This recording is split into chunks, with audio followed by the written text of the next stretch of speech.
Não, se calhar temos de voltar até muito mais atrás e pensar que esta divisão entre o espaço público e o privado é uma divisão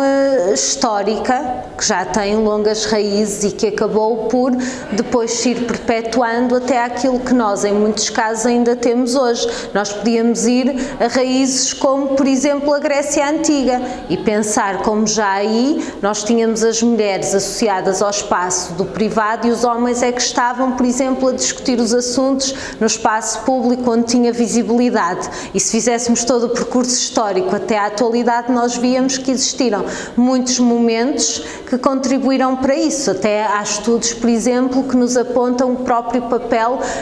que até teve a religião e o cristianismo, por exemplo, na sociedade ocidental, nesse caso. Até pensarmos que, por exemplo, as mulheres, para ir à própria igreja, tinham de levar um lenço que tapava a cabeça, no sentido de se resguardarem. Há aqui muitos momentos que nos mostram que essa divisão ela vai permanecendo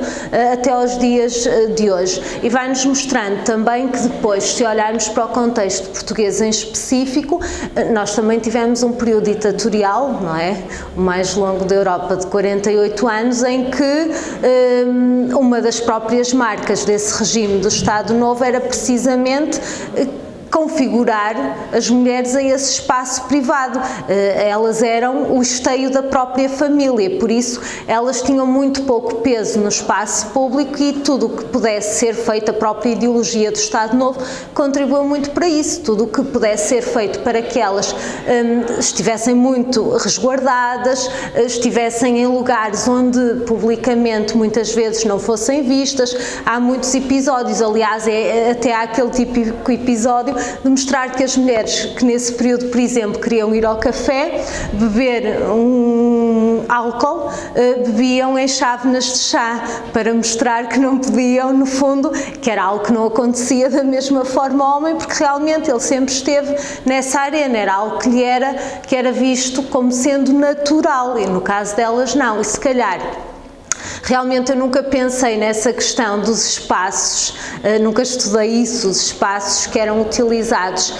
mas para os cabeleireiros e para barbeiros, mas podemos pensar que, à semelhança do que tem acontecido noutras áreas, isso também pode depois rever-se aí nesse ponto, o facto de elas se preocuparem com aspectos que até socialmente não deviam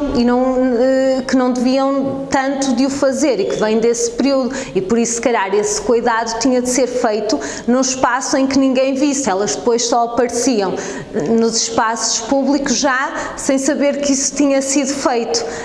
E depois também há aqui também estereótipos de género, se calhar muito marcados e que acabam por, de algum modo, poder ser pensados ou questionados relativamente a isso. Por exemplo, o facto de muitas vezes, no senso comum, se dizer que as cabeleireiras são lugares onde se fala da vida de toda a gente e se sabe, etc. E, portanto, espaços onde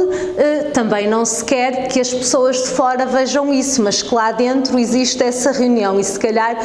também podem ser questionados e pensados de algum modo nesse prisma. Pensar que todas essas questões associadas ao próprio cuidado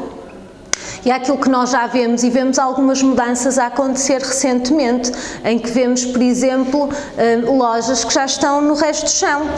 e que, por exemplo, onde as pessoas se veem a fazer as unhas, mas, por exemplo, não vemos noutras partes do corpo, por exemplo, não vemos ligadas, por exemplo, à depilação, a aspectos mais particulares, sendo que muitos cabeleireiros fornecem também todo esse tipo de serviços. E se calhar podemos pensar que há aqui esta tal dicotomia entre público e privado que de algum modo